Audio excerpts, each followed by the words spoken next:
Hey everybody, good morning. It is about 6:20 and I am about to go on a little road trip, a little fun journey, if you will.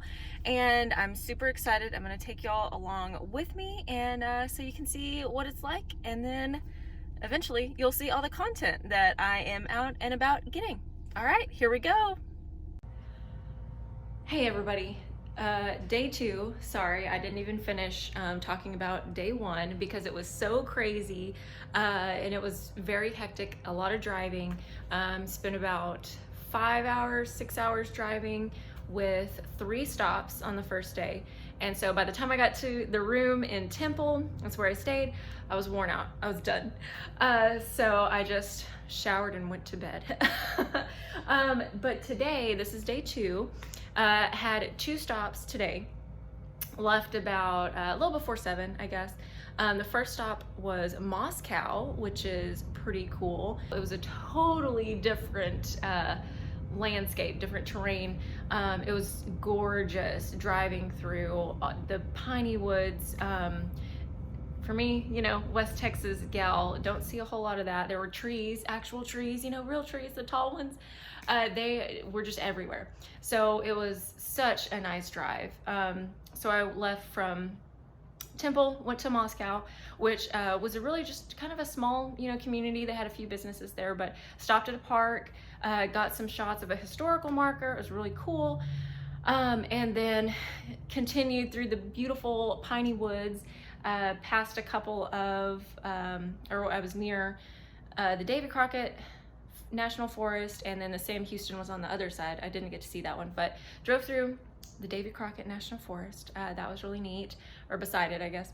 And then came to the second stop of the day, Nederland, or Nederland. I learned how to say that today.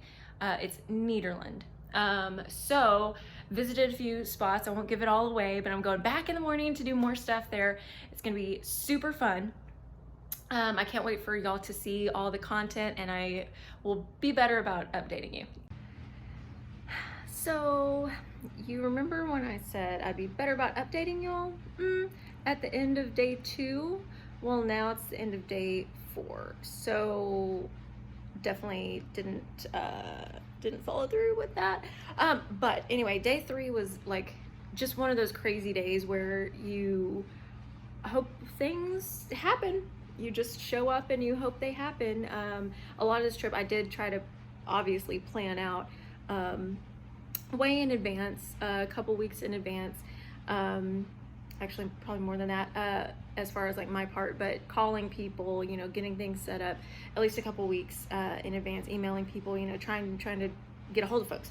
So but meanwhile I was also helping with a telethon for Children's Miracle Network, so it was kind of like overlap, and it was just kind of crazy. So anyway, it ended up day 3 was again one of those days where you just show up and pray things work out and have like 12 million backup plans in your mind in case things don't go the way you want them to. You've got just some backup plans, and like how am I gonna, the rest of the trip, what can I do to fill and supplement and fill time and get some other stuff, what's going on. But anyway, day 3 actually turned out to be pretty good overall. I went to Nederland. They have a very strong Dutch heritage there. So it was cool to see that, and a Cajun heritage. So it's a mix of Dutch and Cajun heritage. And it's really cool. It's kind of like just a land all its own. It's just very cool. It's very different because of the mix of those two cultures. So they've got a Dutch windmill right beside a Cajun house. So yeah, it was just really cool, really neat to see. I learned a lot, got to tour some of these places and learn about the Dutch heritage and the Cajun heritage, and kind of some of their cultures and lifestyles. And there's so much you can learn at these places. And kind of the whole, really one of the themes that I wanted to have in this highlight in this travel segment was really history and heritage, and how much Texas has, and how different Texas is from east to west to south to north. And So I'm kind of hitting a lot of these places, a lot of these different regions, and each one is very, very different, but it all has just a ton of stuff that you can learn and you can see and you can find out. So anyway, that was the first stop. The second stop was really, really cool. I kind of found out about this spot at the last minute, and that's why, you know, sometimes in this job, you know, you have to roll with it and just go for it, whatever, you know, it is.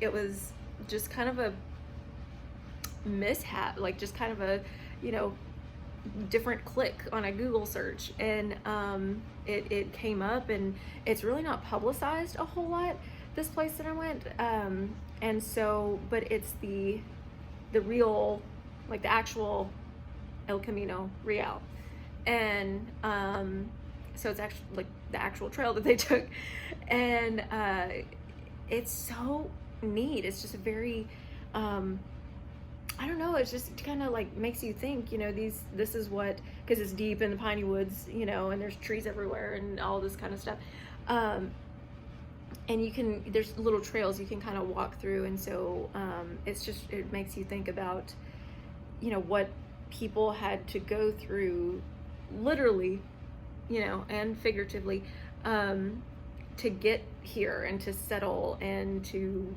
make a homestead and to build forts and to build a church and to build, you know, all these different things. So again, it's just, there's so much to learn.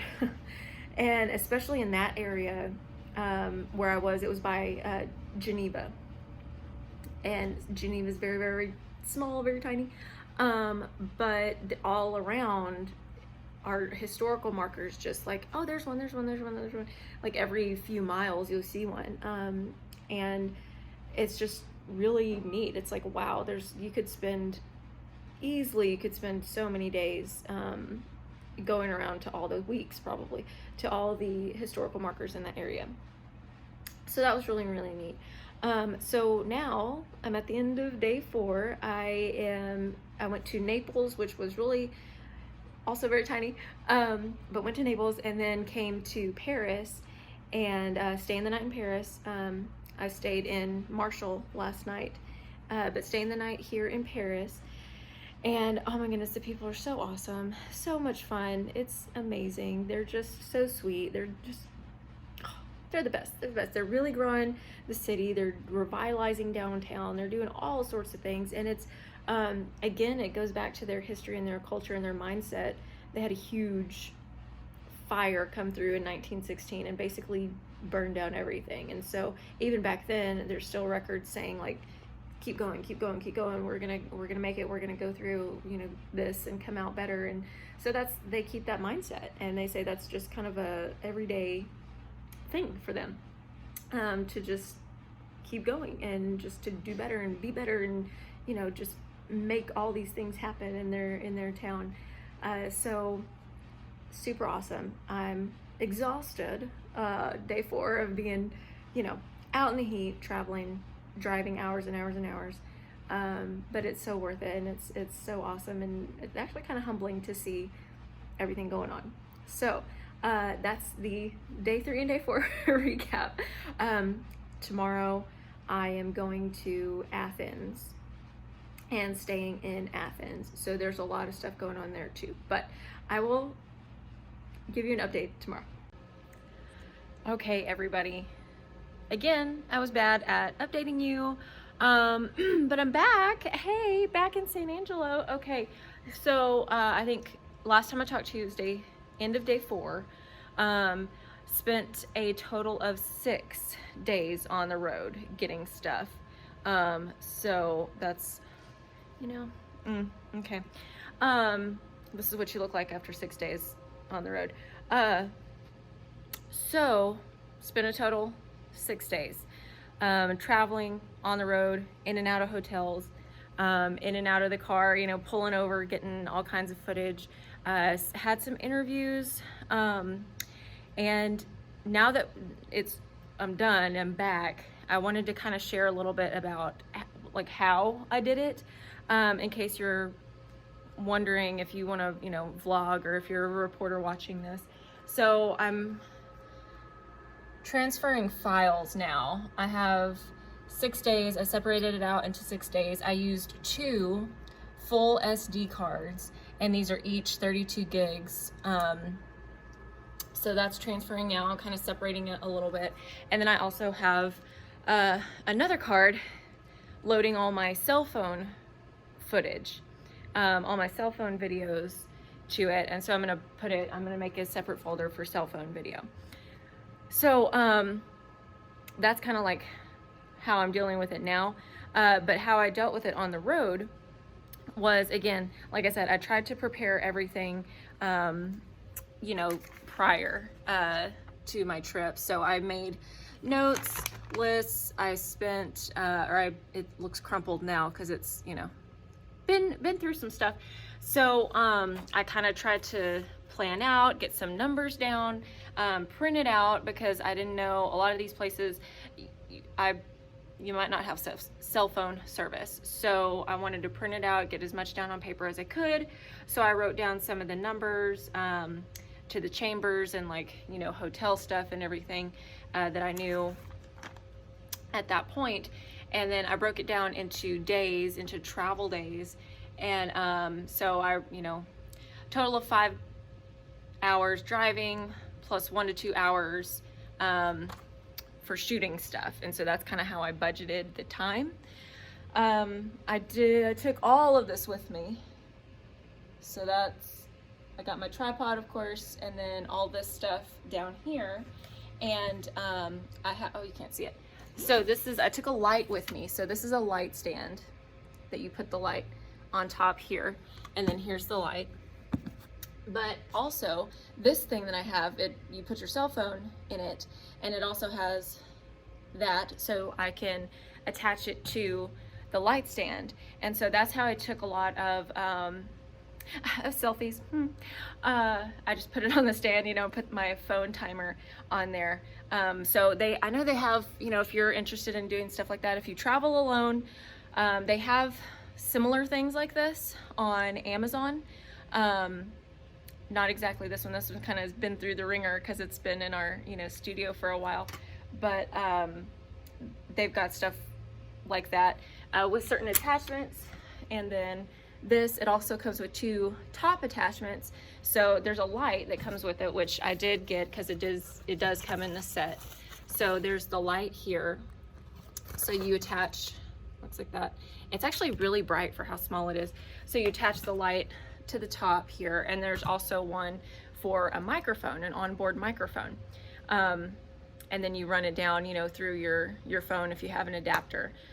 So this, you know, of course you have to take the batteries, the chargers, everything like that. And so now I'm just in the unpacking phase and sorting phase when it comes to the footage and all of this. Oh, and so I did, when it comes to producing, like I said, I tried to have as much planned out as possible, but I didn't have a computer with me at all, and I didn't have, obviously, you know, the software editing program, because I didn't have a computer with me. So I got my handy dandy little notebook. I tried to make notes every night and write as much as I could. I know it's chicken scratch. Write as much as I could of, like, the script, and kind of produce it on paper. So this is kind of what it looks like. I broke it down, A block, B block, C block. If you're in TV, you know what that means. But that's like the segments, you know, A block, and then all this stuff, and then you go to commercial. So that's the A block. And then B, you know, same thing, repeat down through it. So I tried to produce, you know, as much as possible. I had to redo it the second night because some stuff, like I said, I didn't know what was gonna happen. And then I got new ideas as I was out there. And so I really liked this way because it gave me the opportunity to do that and to, for it to be flexible and for it to change. So yeah, ended up kind of redoing it, you know, still the same little format, but hopefully it all works out once I get it into the program. So then I shot everything there. So like usually, you know, hey everyone, welcome to da da da. We would do that in studio. Well, I didn't want to. That's kind of boring, right? So I wanted something different. So I shot everything like that also while I was on the road. So I wrote down again, you know, what to shoot in Nederland, what to shoot in Geneva, what to shoot in Paris, and you know, went through as far as like an intro, a toss to break, you know, hey, welcome back, you know, stuff like that, and shooting all of that stuff. So my next step, like I said, is just to sort through everything, and there's lots of different just lots of different content. You kind of have to have like 3 folders in your brain to sort things out. One for the TV stuff, you know, for broadcast, one for social media content, one for digital content, because they all, you know, should be a little bit different and can be fun and different and cool, you know, and just different stuff because it's different audiences. So that's where I am right now. But overall, I would say it was a very awesome trip, very successful. I enjoyed it so much. Everyone was so sweet. It went really smoothly, actually. It could have gone, you know, it could have just been chaos. But it didn't. Everyone was so nice. They helped me out a lot. I really appreciate everybody so much.